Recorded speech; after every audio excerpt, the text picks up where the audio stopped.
Hey scapers and gamers, Bonded Hobo here and welcome to my channel. I ran out of time on my last video to talk about the self-imposed restrictions on the account for the sake of authenticity, so I will just include them in the description of this video.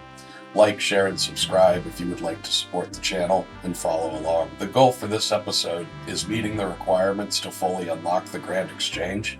For those who don't know, the Grand Exchange limits what you can sell on a fresh account to combat botting. You need a total level of 100, 10 quest points, and 20 hours total playtime. Since my playtime for this account is capped at 20 hours a week, I figured this was a decent milestone to reach in the time allotted to myself. I immediately completed Cook's Assistant to gain access to the Lumbridge range and go from 1 to 4 cooking instantly.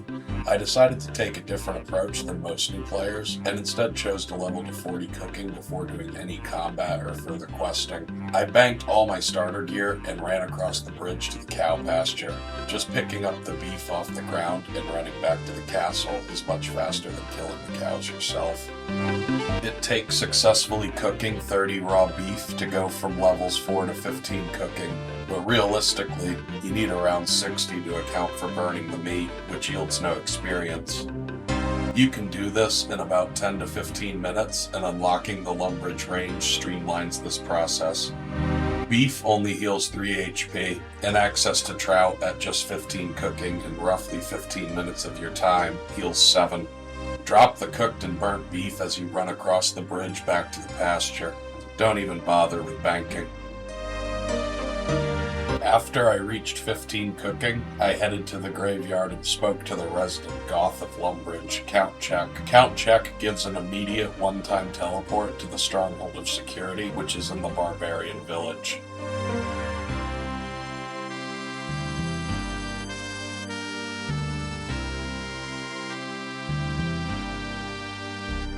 The fly fishing spot in Barbarian Village yields the fastest experience gains for the fishing skill in free-to-play. Many players are here training and just drop the raw trout and salmon on the ground for faster experience. Pick up the trout and cook on the fires that are often set here by those cross-training. Once you hit 25 cooking, start picking up and cooking the salmon as well. Run to the nearby bank in Edgeville with the cooked trout and salmon when you have a full inventory. In roughly 2 hours, you will have 40 cooking, which is a great base level for a new account. You will also have around 150 to 200 of both cooked trout and salmon. Great foods for the early game and should last us for most of our time in free-to-play.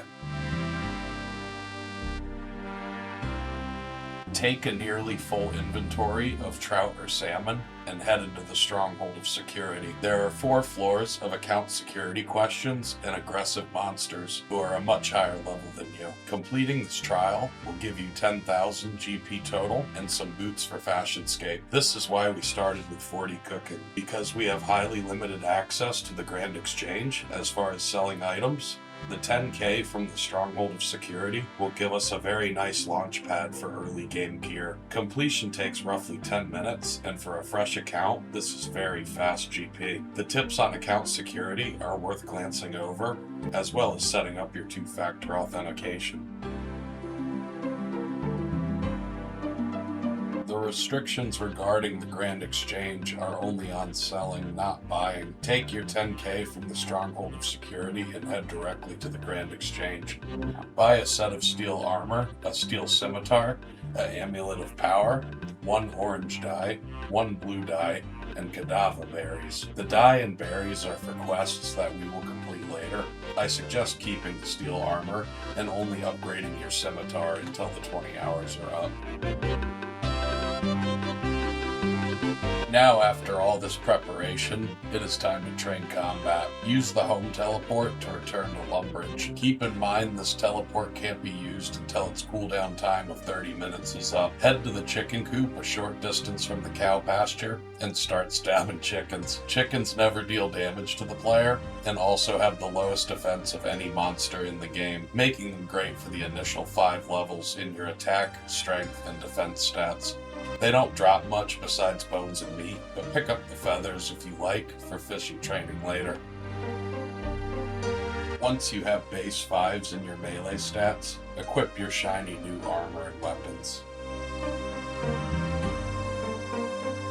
Now that you are officially a knight in shining armor, time to do something about the goblins who hang around the other side of the bridge. Goblins can hit you for minor damage, so maybe take a few trout. They also have slightly more HP than chickens, but they drop coins and other miscellaneous items. Train on goblins until you have base 10 stats in your attack, strength, and defense, or until you collect 3 goblin mail. Use the blue and orange dies on 2 of them and head to the goblin village north of Falador. Optionally, you could buy them, but I think it's better to get some combat training in while you collect them. With 40 cooking and base 10 melee stats, you are already likely very close to the base level requirement of 100 to use the Grand Exchange. Remember, it is also required that you have 10 quest points. This is why we bought the dyes and cadaver berries when purchasing our armor. The quest Goblin Diplomacy can be easily completed now that we have the materials. Next, head to Verrock and talk to Romeo. This will start the Romeo and Juliet quest. It is a tongue-in-cheek parody of the original tragedy, with a hilarious ending that I won't spoil here. I will take the time to say the quests in OSRS are one of a kind, and full of unique stories with a lot of thought put into them. They span from grand epics to hilariously tongue-in-cheek comedies or parodies. Truly, hats off to the writers. Even if you use the RuneLight plugin, Quest Helper, you should read the quest text. It adds a great deal of depth to the game, and several will make you laugh. Both Goblin Diplomacy and Romeo and Juliet fall into the comedic category, but the former has a bit of lore relevant in later quest lines and to OSRS as a whole. But both of these quests are relatively short and offer 5 quest points each, so that's the 10 quest point requirement knocked out right away. With the quest point total and total level requirements taken care of, it's time for the titular event of this episode, a complete massacre of the livestock near Lumbridge. I'm going to spend the majority of the remaining 14 hours just killing cows. My goal is to have 40 attack, 30 strength, and 30 defense by the time the 20 hours playtime requirement is up. This is not the most efficient way to level combat by a long shot, but the goal of this series is escaping free-to-play on a bond. Selling cowhides is one of the most classic and well-known money makers for the very early game. At the time of this video, killing cows and banking the hides yields roughly 20 to 50k per hour. I managed to capture some OSRS weirdness on one of my banking trips. I have no idea what this is, and frankly, I don't want to know.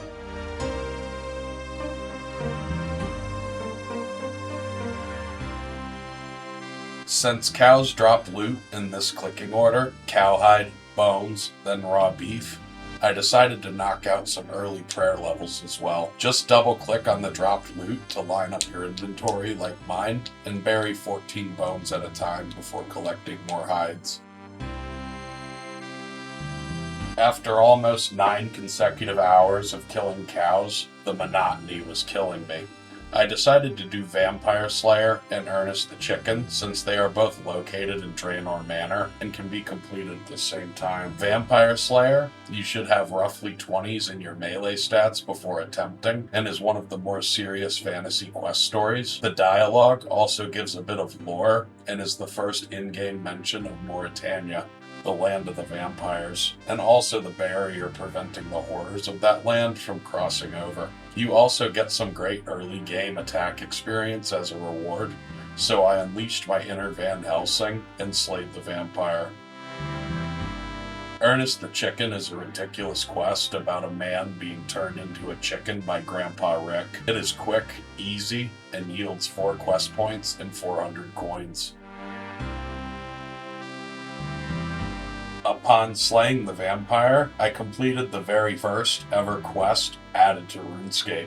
Sheep Shearer. Just shear some sheep, spin the wool into string, and give it to Farmer Fred. Most likely the easiest and fastest quest in the game.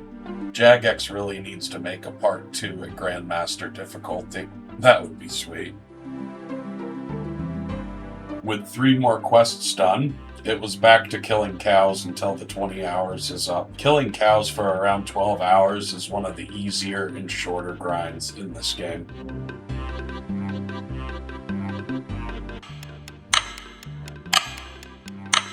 Upon nearing the end of the 20-hour cap on this account, I want to announce that going forward, the free-to-play portion of this series will be capped at 10 hours per week. Even though I am a novice with video editing and this is my first YouTube channel, it still takes a huge time commitment to cut, edit, and script 20 hours of account progression. I have some other commitments in my life, like attempting to gain certain certification for a career change, as well as working full-time and maxing my main account. I want to keep a consistent upload schedule of once per week on Fridays for this series, and will still deliver the most engaging and informative content that I am able, while balancing everything else. 20-hour blocks would have to be uploaded bi-weekly instead of weekly. Progress made to my stats is 40 attack, 30 strength, 30 defense, 12 prayer, and 40 cooking.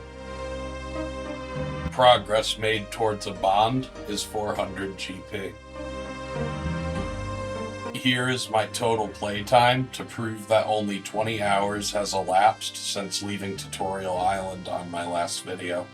Thank you so much for tuning in, and I hope to see you next week. Like and subscribe if you wish.